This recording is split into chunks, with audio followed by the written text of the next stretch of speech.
I'm Julie Bartkey with Session Update. Recent headlines in the media have brought what some consider unfair labor practices to the forefront. Earlier today, Senator Patricia Torres Ray was joined by some who say they are being taken advantage of by these companies who contract for their work.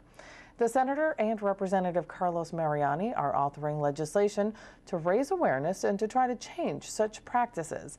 We'd like to air that news conference for you at this time. Mi nombre es Lucila Domínguez. Yo tengo 8 años trabajando en la limpieza. My name is Lucila Dominguez. I've been working 8 years in cleaning. Ahora estoy trabajando con CETUL. And right now I'm an organizer with CETUL. ¿Nos vas a presentar? My name is Brian Payne. I'm an organizer with CETUL and I'll be translating for Lucila. ¿Quieres hacer tu parte?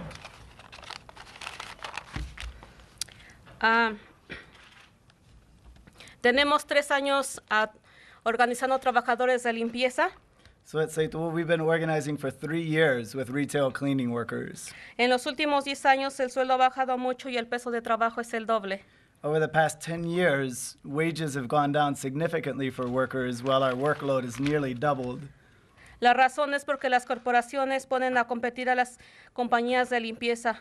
The reason we see is that large corporations pit a lot of cleaning companies against each other in competition.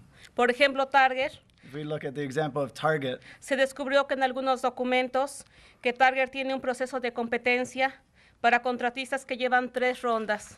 we uncovered some documents that shows that Target has a 3-tiered competitive bidding system for cleaning contractors to gain contracts. En los últimos 10 años ha habido 5 demandas federales de compañías de limpieza que limpian Target. Over the past 10 years, there's been 5 federal lawsuits against different cleaning companies that clean Target stores around the country. Entre ellas, la compañía de Diversify. Among those was the company Diversified Maintenance. Los trabajadores pusieron una demanda por robo de salario aquí en Minnesota. Employees of Diversified Maintenance filed a lawsuit for unpaid overtime wages right here in Minnesota. Algunas semanas atrás, el juez decidió que Diversify tiene que pagar la cantidad de $675,000 en sueldos robados. Just a few weeks ago, a judge made a decision that Diversified was going to have to pay $675,000 in back wages and damages to the workers. Y 25 trabajadores que limpian tiendas de Target aquí en Minnesota pusieron una queja con OSHA. 25 workers who work cleaning Target stores in the metro area for different cleaning companies recently filed OSHA complaints Por no darles entrenamiento en sus trabajos y mantenerlos cerrados mientras ellos trabajan. for the lack of proper safety trainings and alleging that they were locked in stores overnight. Es por eso que hemos visto que es necesaria poner esta ley para que las corporaciones como Target se hagan responsables de estas compañías que no son responsables. This is why we see it necessary to be able to pass a law like this so that large corporations such as Target would take more responsibility when such things happen.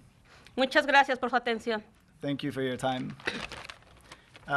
Next, we'd like to invite Laura, who's currently working, and we'll invite the senator and the representative. Do you want to come speak up here?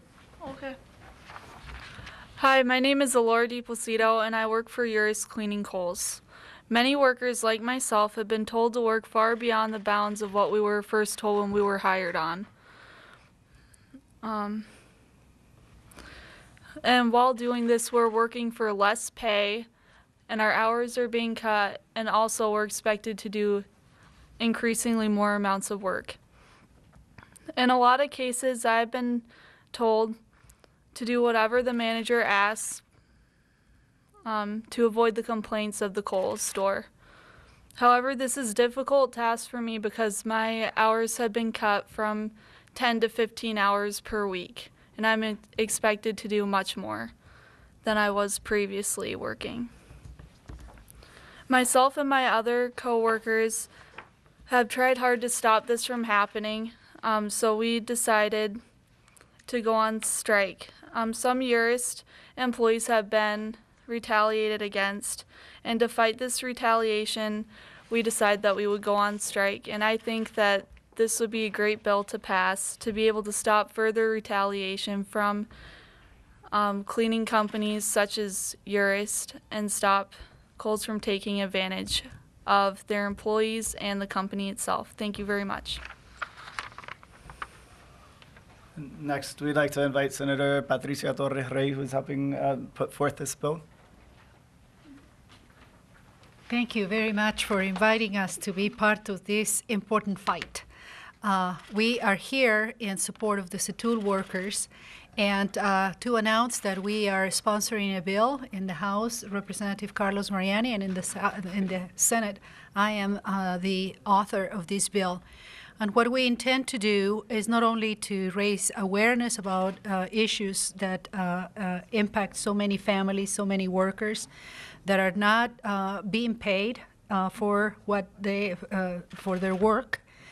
They're not receiving their salaries, but also the fact that there are many companies that are entering into contracts without having the necessary resources to fulfill those contracts. So what we want to do is make absolutely sure that companies like Target, companies like Kohl's, Home Depot, will enter into contracts with cleaning companies that are administered in Minnesota, like Carlson, Urist, Prestige, and Diversify. Many of these workers work for these companies. They clean these important buildings that we value and treasure in our, from companies that we value and treasure in our communities and our state. But we need to make sure that they know that the people who are coming to their stores cannot afford to buy the products that they sell. These are families that, clean grocery stores, that have food that these families can barely afford for their own families. So we think that there are unfair practices that we need to correct, and this bill attempts to do that work. So thank you to the SATUL workers for letting us know about these practices. Thank you for educating the legislature about the work that you do, the important work that you do for our communities, and really educating the public about the fact that so many people who work in these buildings really cannot afford to provide for their families. These companies are making tremendous profits today, and we feel very strongly that we need to speak on your behalf.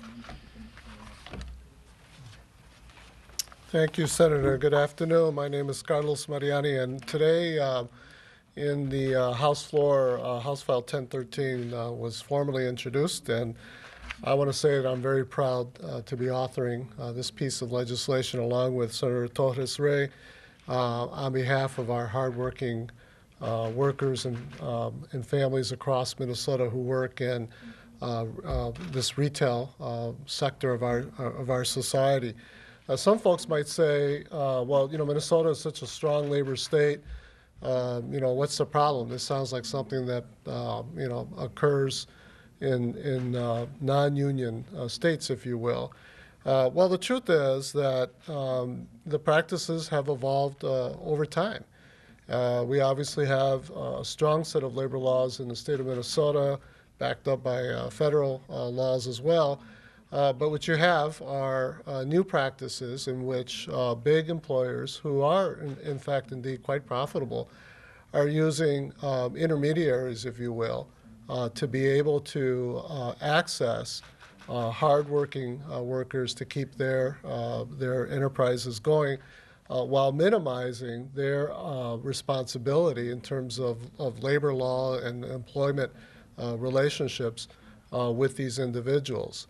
And what they're doing is through this sort of little bit of sleight of hand, pretending that their expected bid requests would have no impact on the wages of these workers and the benefits of these workers, or for that matter, on the protections that these workers ought to be having. They're pretending that those bids are set at a level that will guarantee a living wage for these individuals, when nothing could be farther from the truth. And the disturbing thing is that in Minnesota and across the country, we've seen the wages of individuals in this retail service sector continue to drop. So imagine your wages are going down over time while you're continuing to work hard, while the middleman, who's being increasingly squeezed by these lower bids, are in some cases reverting to practices that are illegal, withholding wages, not properly documenting hours worked, demanding more and more for less and less pay for these workers. And so we can easily, I suppose, point our fingers at the middleman, if you will. But quite frankly, the whole stage is set by the bids that are being established by these very sophisticated, I would say, corporations who really ought to know better. They ought to absolutely know that the level at which they're putting these bids out can only produce much lower wages and can only encourage violations of our labor laws. It's a curious, Senator, it's a curious sort of loophole that exists in Minnesota law, and so with the hard work of Centro Trabajadores Unidos en la Lucha, the Center of Workers United in the Struggle, they've presented us with a model piece of legislation that has been passed and implemented in other states for Minnesota now to modernize our labor protections for hardworking people in Minnesota.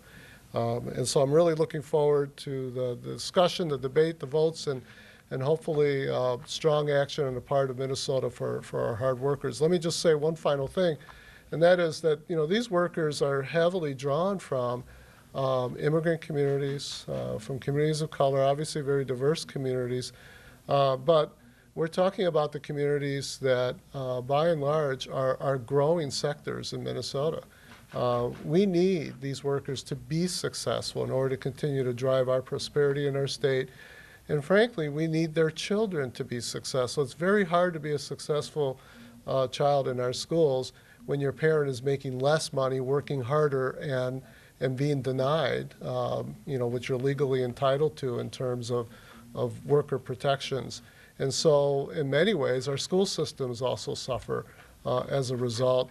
Obviously, our entire society suffers as a result. So we're saying an end to the loophole. Let's get labor justice and practice back into our laws here, which really align with good Minnesota values, and let's stand with our hardworking brothers and sisters in this sector. So with that, Senator, I don't know if there are any questions. We'd be glad to answer or expound on. All right.